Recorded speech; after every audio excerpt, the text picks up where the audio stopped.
So here's the thing about the Galactic Council. When they discover an ancient alien artifact that promises to reveal the chosen warrior destined to save the universe, they don't just quietly test a few candidates and call it a day. Oh no.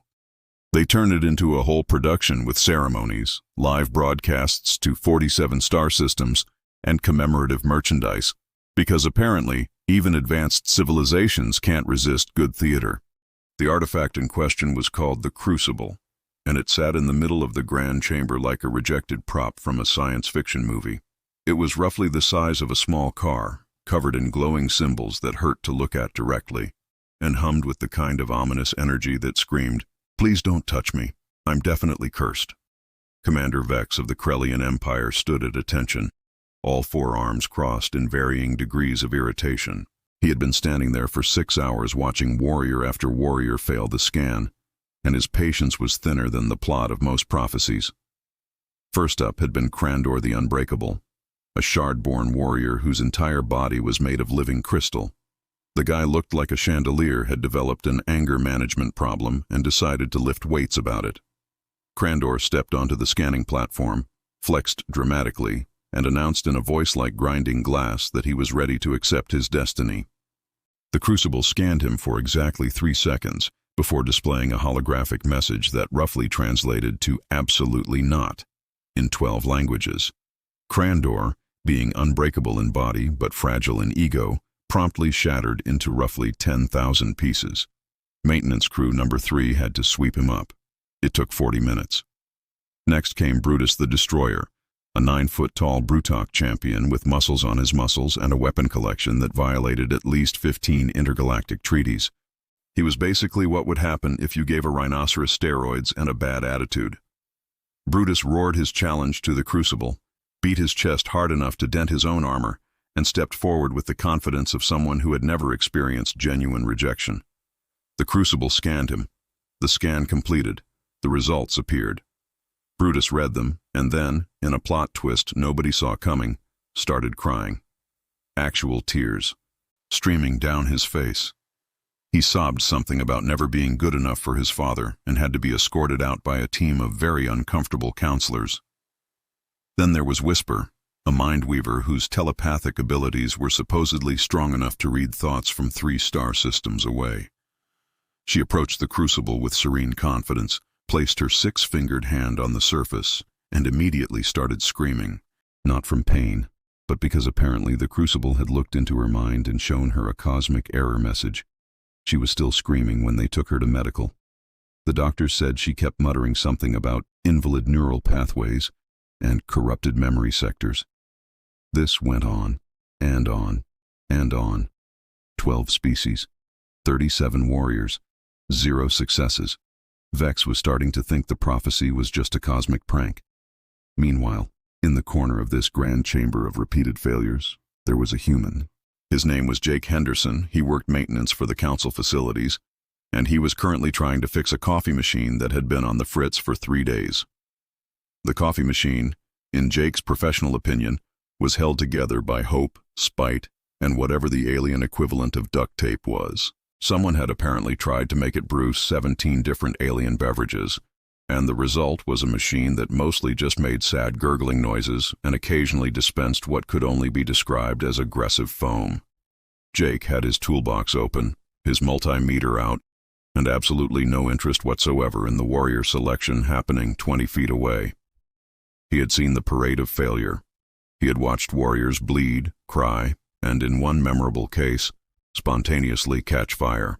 He had mopped up after Krandor's dramatic shattering. His shift ended in an hour, and all he wanted was to fix this stupid machine, grab a sandwich, and go home. The 38th warrior, a crystalline entity that communicated through light patterns, stepped onto the platform. The Crucible scanned it, rejected it. The entity's light dimmed sadly, and it floated away in what could only be described as bioluminescent depression. Council leader Thormax, a pompous avian creature with gold-tipped feathers and enough metals to set off metal detectors in 3 dimensions, stepped forward and announced in a voice dripping with false optimism that they would continue the selection tomorrow. Jake, tightening the last bolt on the coffee machine's side panel, decided that tomorrow could happen without him. Jake packed up his tools with the practiced efficiency of someone who had learned that the faster you look busy, the less likely you are to get volunteered for extra work. He closed his toolbox with a satisfying click, tested the coffee machine one last time, and was rewarded with an actual cup of coffee that looked drinkable. Small victories. He turned to leave, scanning the chamber for the clearest path to the exit that didn't involve walking through any pools of warrior tears or scattered crystal shards. That's when he noticed the ceremonial power cable. The ceremonial power cable that he had specifically, explicitly in writing, told the council was a tripping hazard. The same cable they had assured him was part of the ancient aesthetic and not to be moved under any circumstances. The cable that was stretched across the floor at exactly ankle height in what could only be described as malicious interior design. Jake, being human and therefore genetically predisposed to finding new and interesting ways to hurt himself, caught his foot on it. What happened next occurred in that special slow-motion clarity that the universe reserves for moments of spectacular stupidity. Jake stumbled forward, arms windmilling in a desperate attempt to regain balance. His toolbox went flying, scattering screwdrivers and wire strippers across the polished floor. His coffee cup launched into the air, spraying its contents in an arc that would have been beautiful if it wasn't so tragic. And Jake, momentum fully committed to the disaster, tumbled backward directly onto the Crucible's scanning platform. He hit the platform face first with a thud that echoed through the chamber. For exactly 2 seconds, nothing happened. Then the Crucible exploded with light, not metaphorically. It actually exploded with enough light that everyone in the chamber had to shield their eyes or optical sensors or whatever they used to see. The humming sound turned into a full orchestral crescendo that would have gotten noise complaints from neighboring star systems. Holographic displays erupted from every surface, cycling through symbols faster than anyone could read them. And then, in letters 50 feet high, projected in every known language plus a few that weren't, the words appeared: prototype, origin, authorized. The chamber fell silent. Even the coffee machine stopped gurgling. Jake, still face down on the platform, pushed himself up and spat out what he really hoped was dust and not a piece of ancient alien technology. "Ow," he said with profound eloquence. The Crucible responded by spawning a floating sphere roughly the size of a basketball. It was silver, covered in the same glowing symbols as the Crucible itself, and it bobbed in the air with what could only be described as enthusiasm. A mechanical voice emerged from it, crisp and clear with a faint British accent that seemed wildly out of place. Finally, the sphere said, "Do you have any idea how long I've been waiting for someone with a brain cell count above single digits?" Those warriors were exhausting. "Hello, I'm your integrated tactical assistant. You may call me whatever you wish." Jake stared at the sphere. The sphere stared back, or at least pointed its sensor array in his general direction. "Gerald," Jake said, because his brain had apparently decided that was the appropriate response to this situation. "Gerald it is," the sphere said cheerfully. "Pleasure to meet you, buddy." Commander Vex was the first to find his voice. "What in the 17 hells just happened?" Council Leader Thormax fluttered down from his observation perch, metals jingling like an over-decorated wind chime. "This is impossible. The human is a maintenance technician. He's not a warrior. He's not even registered as a candidate. There must be some mistake." The Crucible, as if offended by the suggestion, pulsed with light again. More holographic text appeared. "No mistake. Optimal candidate identified. Prototype origin protocol engaged. Stop questioning my judgment, Birdman." Thormax's feathers ruffled in indignation. "It called me Birdman." "I mean," Jake said, brushing dust off his maintenance uniform, "you are kind of a Birdman." Gerald bobbed in agreement. "Technically correct. The best kind of correct." Jake looked around the chamber, at the stunned warriors, the confused council members, and the Crucible that had apparently decided he was special. He looked at his toolbox on the floor, his spilled coffee, and the exit that was so close and yet so far away. "Listen," he said slowly. "I think there's been a misunderstanding. I'm just here to fix appliances. I don't do the whole warrior thing. I've got a union card and everything. The Crucible pulsed again. This time the text read, "Too bad. You're hired. Destiny doesn't care about your union card." "Can Destiny do that?" Jake asked. "Apparently," Vex said, and there was something in his voice that might have been amusement. "Welcome to the warrior selection, human. You just passed every test that 37 of the galaxy's greatest champions failed." Jake looked at Gerald. Gerald's lights blinked in what might have been a shrug. "Could be worse, buddy. Could be retail." That, Jake had to admit, was a fair point. The briefing room was exactly as depressing as Jake had expected. Gray walls, uncomfortable chairs that weren't designed for human anatomy, and a holographic display showing what appeared to be angry space clouds consuming planets. Standard Tuesday. Thormax stood at the head of the table, looking like he had swallowed something unpleasant, and was trying to maintain diplomatic composure about it. Vex sat to Jake's left, all four arms resting on the table in varying postures of resignation. Gerald floated nearby, occasionally making sarcastic comments that nobody had asked for. "The Devourers," Thormax began, gesturing at the holographic doom clouds, "are an ancient threat that has awakened after 10,000 years. They consume entire worlds, absorbing all matter and energy. Our projections indicate they will reach Council space within 6 standard months." "Yikes," Jake said, which was not the dramatic response Thormax had probably hoped for. "Indeed, yikes." Thormax's beak clicked in annoyance. "The prophecy states that only the Crucible's chosen champion can access the Vault of Eternity, where an ultimate weapon capable of stopping the Devourers is stored. That champion is apparently you." Jake raised his hand like he was in school. "Quick question. Why me? I mean, look at me. I fix coffee machines. That guy over there." He pointed at a massive warrior standing guard by the door. "Looks like he could punch through a moon. Seems like moon punching would be more useful against space doom clouds." "The Crucible's wisdom is beyond our understanding," Thormax said, in the tone of someone who was really questioning said wisdom. "Or," Gerald chimed in, "the Crucible knows exactly what it's doing, and you're all just too caught up in your warrior worship to see the obvious solution. Just a thought." Vex leaned forward. "Human Jake, I have studied the prophecy extensively. The texts speak of one who will approach the challenge differently, one who sees solutions where others see only battle. The warriors who failed today were chosen for their strength and ferocity. Perhaps that was the problem.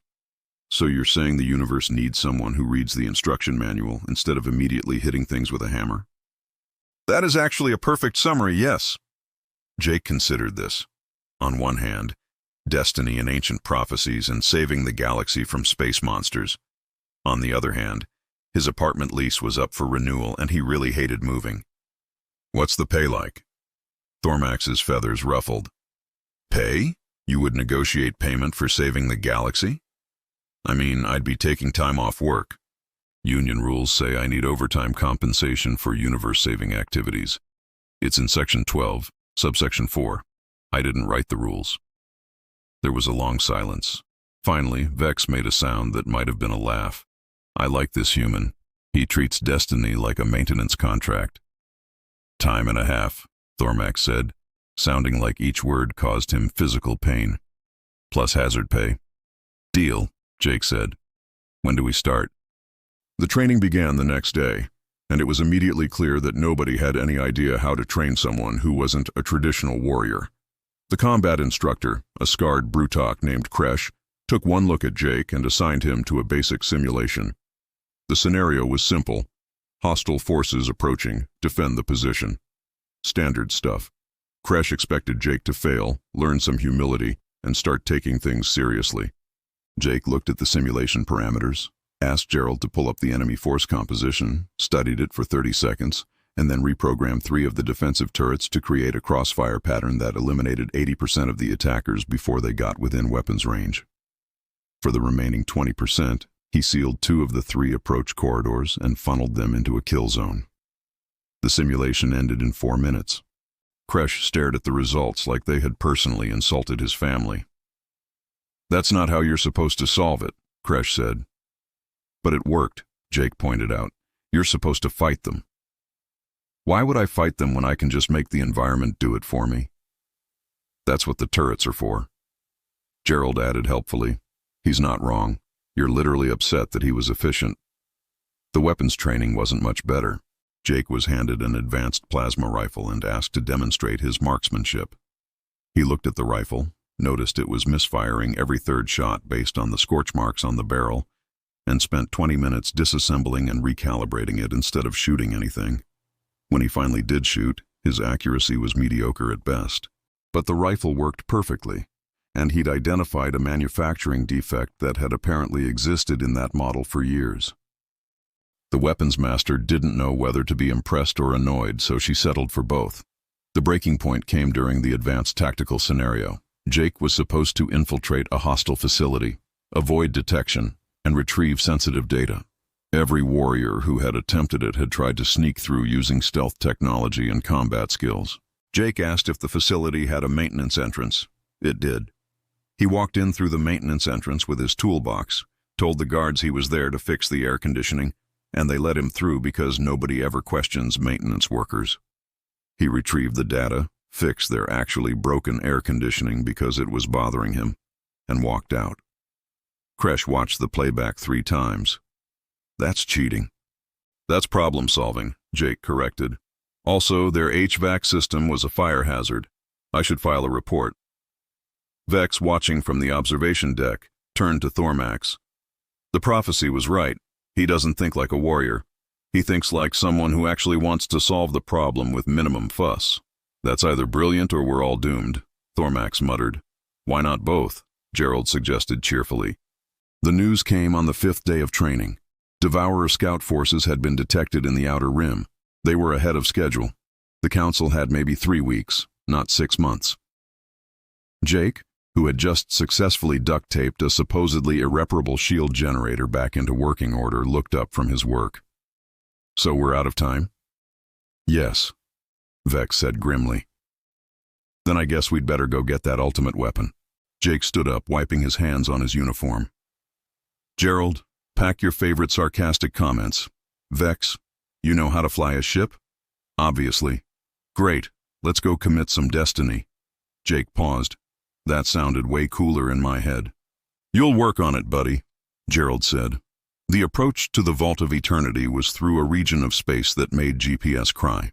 The vault existed in what the Council called a dimensional pocket, which Jake translated to, mean physics goes weird here, and we're all going to regret this. The journey took 3 days, during which Jake learned that space travel was exactly as boring as he'd always suspected, just with more chances of explosive decompression. Their ship was a Council military vessel called the Determination, which was a pretty optimistic name for something held together with what Jake suspected was the space equivalent of prayers and outdated firmware. The crew consisted of Vex, Jake, Gerald, and a strike team of 12 warriors who all looked like they could bench press a truck and were deeply uncomfortable taking orders from a human in a maintenance uniform. The vault's coordinates led them to a structure that shouldn't exist. It was a fortress the size of a small moon, covered in architecture that hurt to look at, because it seemed to occupy more dimensions than the standard 3. Scanners reported it was there and not there simultaneously, which was the kind of contradiction that made pilots drink. Previous expeditions? Jake asked, studying the readouts. Vex pulled up the records on the holographic display. 4 attempts. 2 ships disappeared entirely. 1 made it to the entrance before the crew went insane. 1 made it inside but triggered the defenses. No survivors. Cheerful, Jake said. Gerald, what are we looking at? Gerald's sensors swept the fortress. Automated defense systems that make modern military tech look like children's toys. Dimensional locks that will shred anything unauthorized into component atoms. And according to these readings, 3 trial chambers that previous candidates did not survive. Want to turn back? I mean, kind of. But destiny and time and a half pay, so let's do this. The entrance was marked by a massive doorway covered in symbols. As they approached, the symbols rearranged themselves into something readable. 3 trials to prove worthiness. Failure means death. No pressure. They really lean into the doom and gloom aesthetic, Jake observed. The first trial chamber was a massive room with walls covered in mathematical equations. In the center stood a pillar with a crystalline interface. The equations flowed and shifted, written in a dozen different alien languages and mathematical systems. One of the warriors, a mindweaver named Crucible, stepped forward confidently. "I shall solve this. My species has studied mathematics for millennia." He studied the equations for 10 minutes before his brain started smoking. Not metaphorically, actual smoke. They pulled him back before permanent damage occurred. Jake walked up to the pillar, looked at the equations for about 30 seconds, and started laughing. "Oh, come on, seriously? You comprehend this?" Vex asked, surprised. "It's calculus, just normal calculus, but written with fancy symbols to make it look complicated. Look, this section here is just a derivative. This one's integration. This is literally a freshman engineering problem dressed up in cosmic horror aesthetics." He input the solution using the interface. The equation stopped shifting, turned green, and the door to the next chamber opened. Crucible, still slightly smoking, stared in disbelief. "That's impossible. Those were supposedly mathematical concepts from extinct civilizations. Those extinct civilizations apparently discovered calculus and then decided to make it look scary. Come on, we've got 2 more trials." The second trial was a combat gauntlet. The moment they entered, automated turrets emerged from the walls, drones deployed from the ceiling, and the floor started sectioning off into a maze of defensive positions. It was beautiful, efficient, and absolutely lethal. The warriors immediately prepared for battle, weapons ready. Jake held up a hand. "Wait, Gerald, can you interface with this system? Give me a moment." Gerald floated forward, extending a beam of light toward the nearest control node.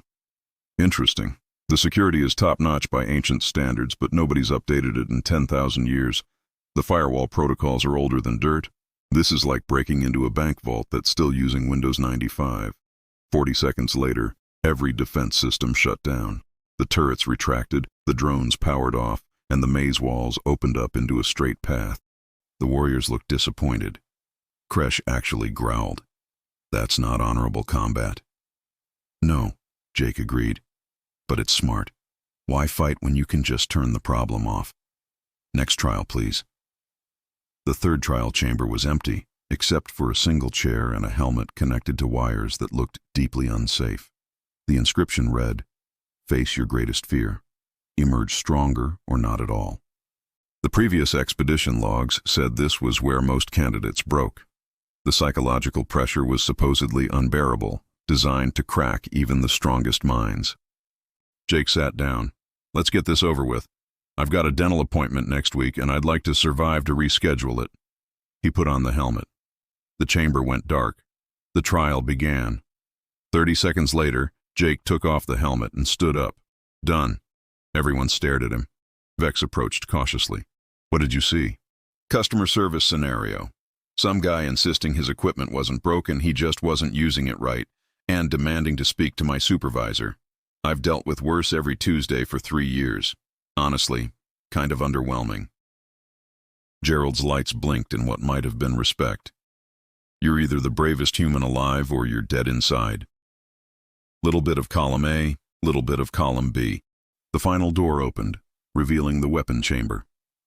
At its center, on a pedestal surrounded by dramatic lighting and ominous music that seemed to come from nowhere, was a lock. A physical, old-fashioned lock with an inscription. "Only through sacrifice may the worthy proceed. Give what you treasure most." The warriors looked at each other. This was the moment for grand gestures, meaningful sacrifices, dramatic character development. Jake reached into his jacket pocket and pulled out a thermos. It was battered, dented, and clearly well-loved. "This is my favorite thermos. Keeps coffee hot for exactly 4 hours. I've had it for 6 years. Can't find this model anymore. If I put this in the lock, do we get the weapon?" Vex looked appalled.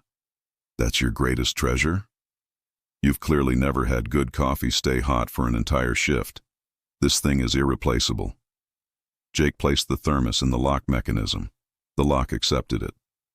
The thermos was consumed in light. The chamber opened, revealing the vault beyond. "I can't believe that worked," Crucible whispered.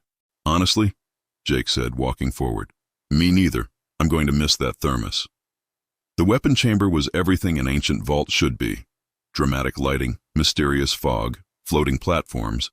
And in the very center, hovering above a pedestal like it was auditioning for a role in a fantasy epic, was the ultimate weapon that would save the galaxy.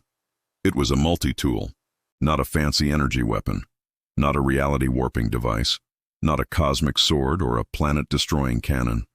It was a multi-tool that looked like something you could buy at a hardware store for $30, except it was made of some kind of glowing metal and had about 40 different attachments folded into its frame.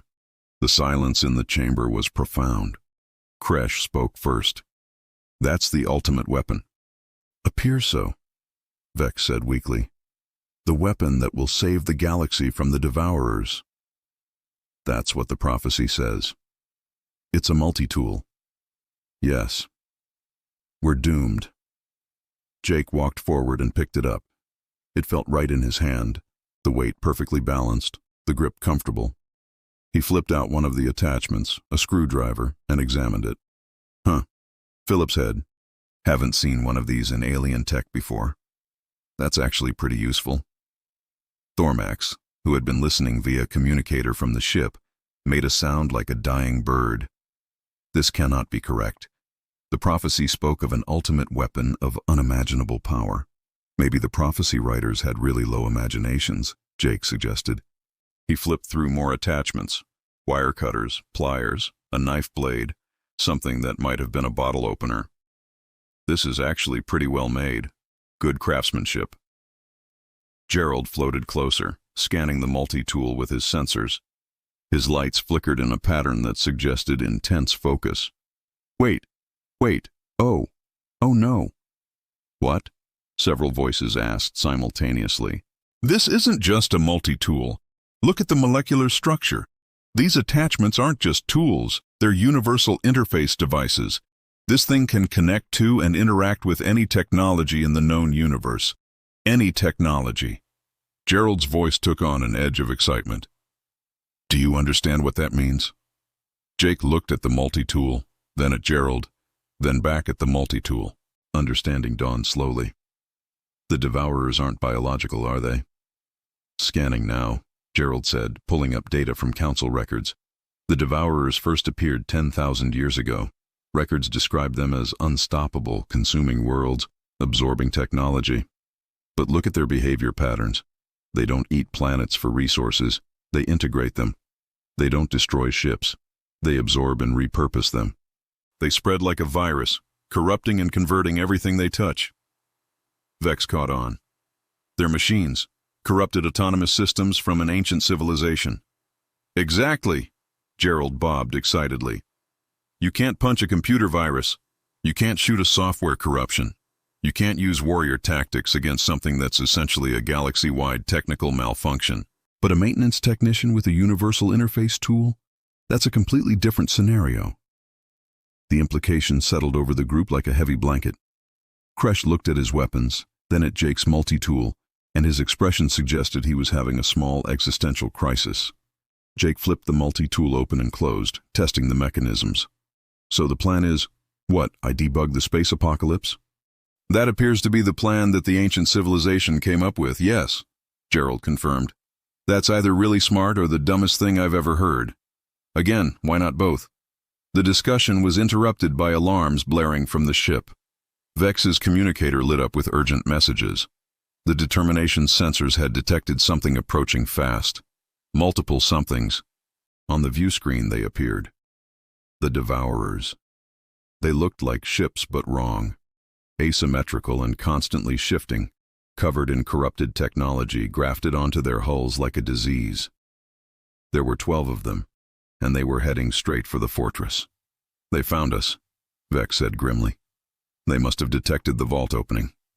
Jake watched the approaching ships on the display. Up close, he could see the way they moved, jerky and erratic like something with corrupted motor functions. He could see the way their weapon systems fired randomly, powerful but uncontrolled. They weren't just corrupted machines. They were broken machines that didn't know they were broken. "We need to get back to the ship." Thormax's voice came through the communicator. "Retreat to Council space while we still can." "No," Jake said quietly. Everyone turned to look at him. He held up the multi-tool. "If this is what I think it is, then running won't help. They'll just keep spreading, keep consuming, until there's nothing left. We need to fix them. Fix them?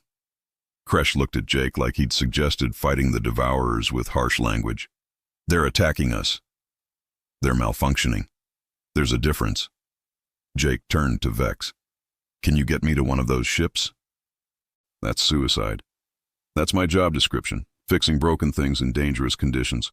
I'm union certified for hostile work environments. Jake checked the multi-tool, making sure all the attachments were secure. Gerald, you coming? Buddy, I wouldn't miss this for all the processing power in the galaxy. Vex studied Jake for a long moment, all four arms tense. Then he made a decision that would either be remembered as brave or insane. The shuttle bay can get us close. If we time it right, we can board one of the smaller Devourer vessels before they tear us apart. That's the spirit. Optimism with a side of probable death. Let's go fix some stuff. The next 10 minutes were what Jake would later describe as aggressively unpleasant. The shuttle ride from the fortress to the Devourer ships involved a lot of evasive maneuvers, several near-death experiences, and Vex cursing in 3 different languages while performing flying stunts that definitely weren't in any manual. The Determination provided cover fire, keeping the larger Devourer ships busy, while Vex piloted their small shuttle toward a medium-sized vessel. The Devourer ship didn't seem to register them as a threat, its weapon systems firing randomly at everything and nothing. That's our target, Vex said, pointing at what looked like an access port. If I get you close, can you breach it? Jake studied the port through the shuttle's view screen. It was corrupted technology, but underneath the corruption he could see standard docking mechanisms. Yeah, I can work with that.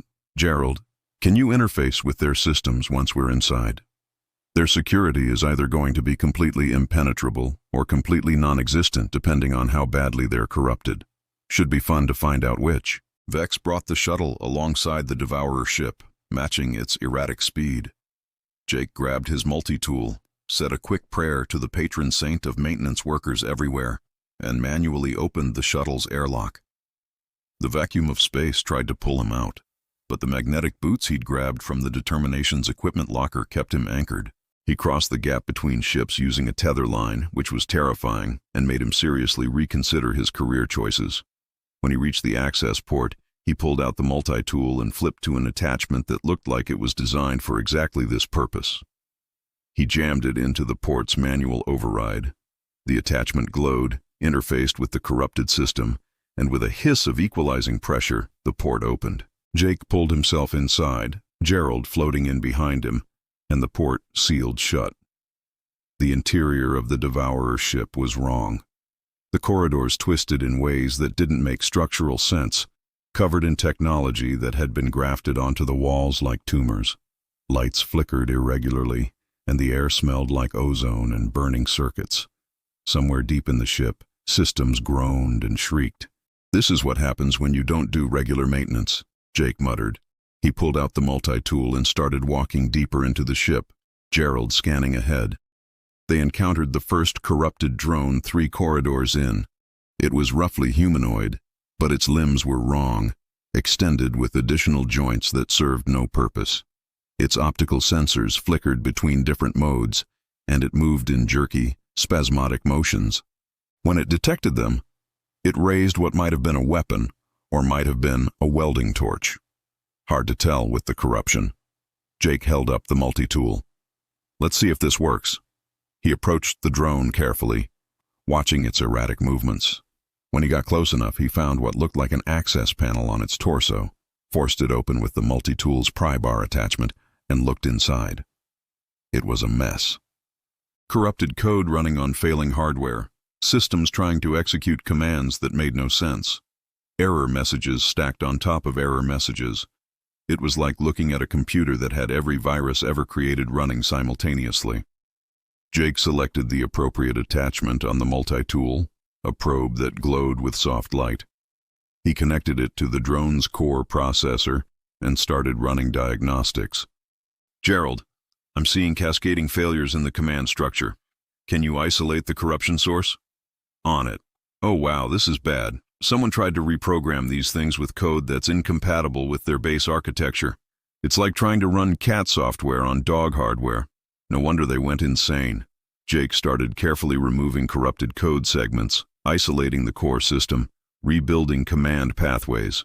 It took 5 minutes of intense focus. Then, with a soft chime, the drone's systems rebooted. Its movements smoothed out, its optical sensors focused properly, and it stood still, waiting for proper commands. "Huh," Jake said. "That actually worked." The drone beeped once, which Jake chose to interpret as thanks, and powered down into standby mode. They moved deeper into the ship, finding more corrupted drones, corrupted systems, corrupted everything. Jake fixed what he could, Gerald helping to isolate corruption and restore base programming. It was tedious, technical work, not heroic or dramatic, just a guy with tools fixing broken machines. That's when they reached the ship's core, and Jake understood the real scope of the problem. The core wasn't just corrupted.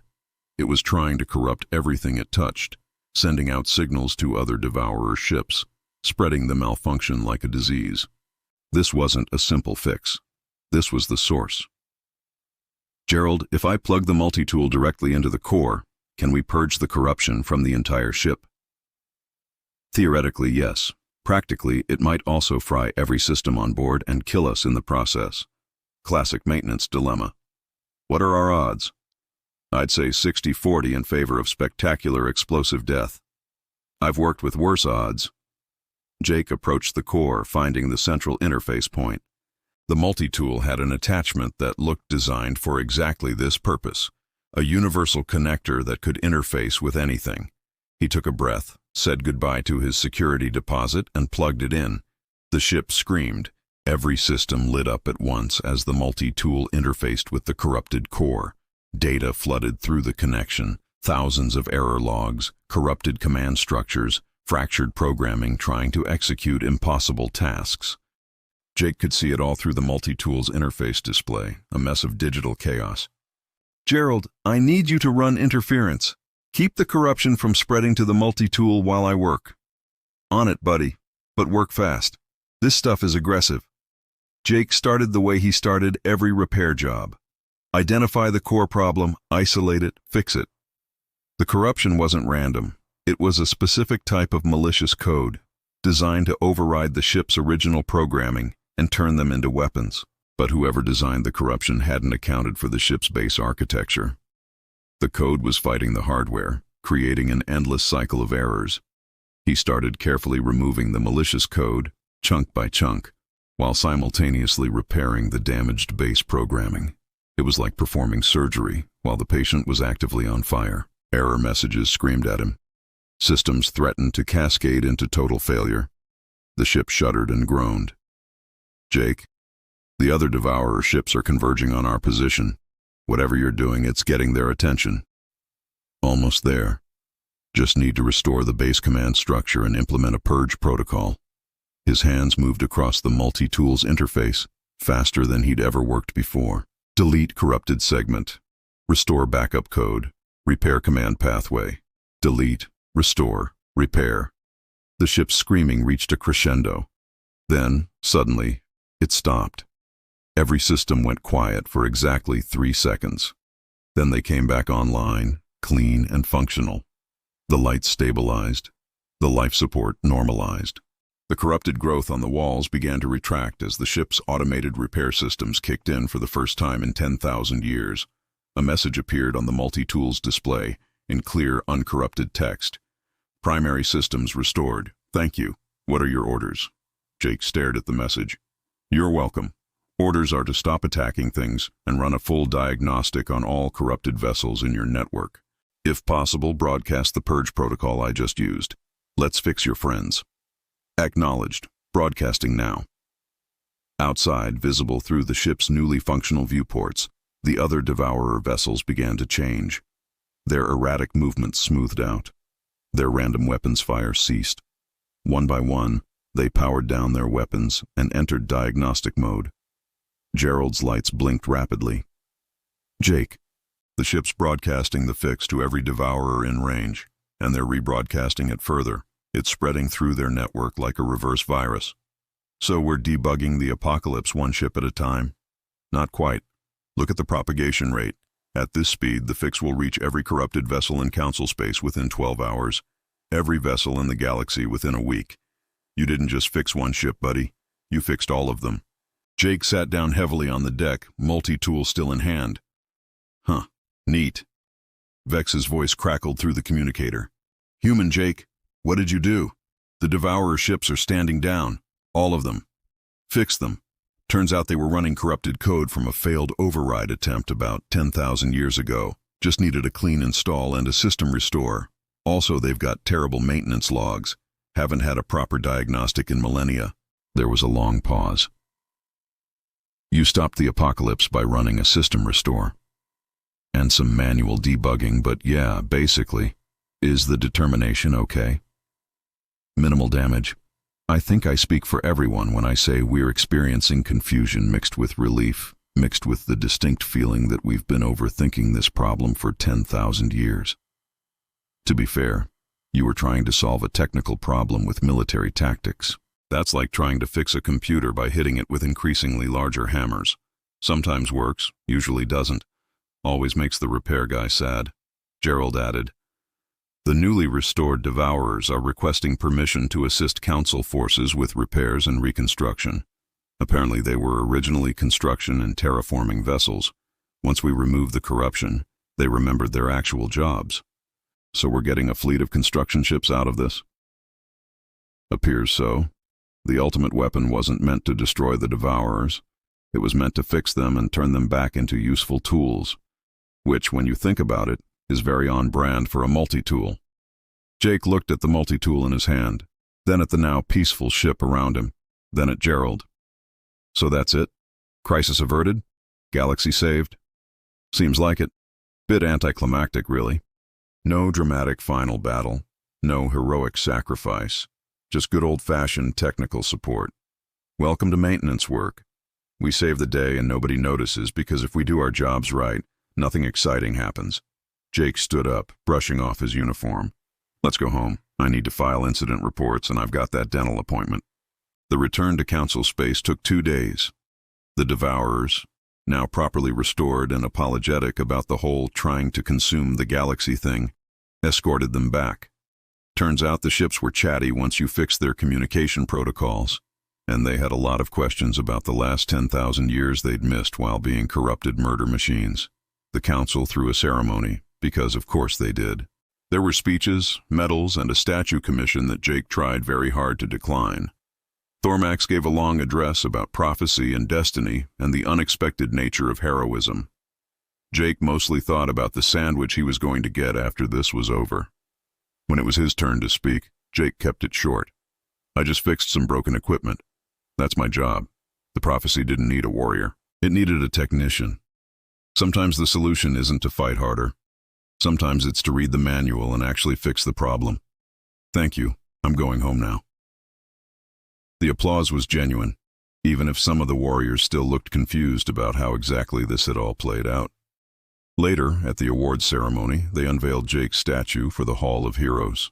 It was accurate, showing him in his maintenance uniform, toolbox in one hand, multi-tool in the other. He was the only statue in the hall not wielding a traditional weapon or striking a dramatic pose. Vex found him looking at it. Strange, isn't it? All these warriors, all this martial glory, and the one who saved the galaxy was the maintenance guy. Not that strange, Jake said. Warriors break things. That's their job. My job is to fix things. The galaxy didn't need more breaking. It needed repairs. The Crucible knew. The Crucible got lucky. I was in the right place at the right time and happened to have the right skill set. Destiny is just really good project planning. Gerald floated up, his lights blinking in amusement. Spoken like a true maintenance professional. By the way, I have good news and bad news. Hit me. Good news. The Council wants to hire you permanently as Chief Technical Consultant with full benefits and triple your previous salary. Bad news, the Crucible has mysteriously disappeared from the Grand Chamber. Disappeared? Disappeared? Vanished. No trace. Several technicians reported seeing it in the break room near the good coffee machine, but security footage shows nothing. Jake thought about this. The all-powerful ancient artifact is hiding by the coffee machine. Apparently it got tired of warrior auditions and wanted a vacation.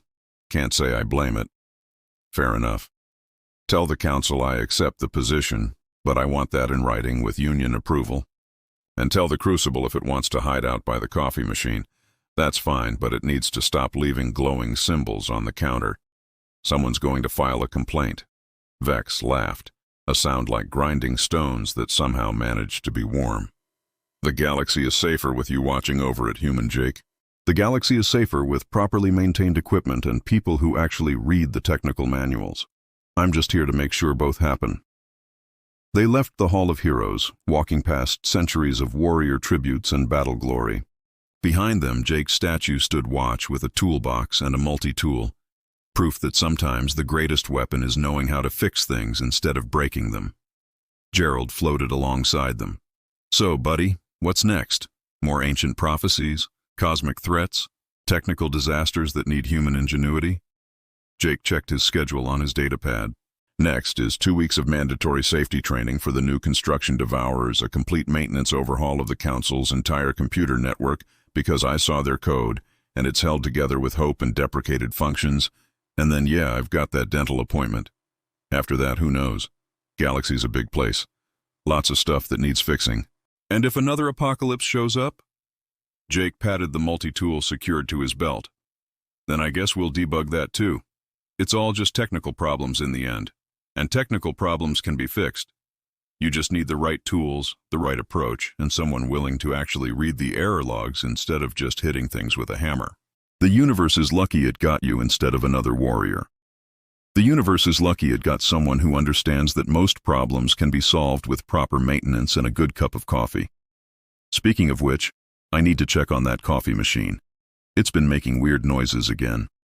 They headed toward the break room, where the most powerful artifact in known space was allegedly hiding, because apparently even cosmic destiny needed a coffee break sometimes.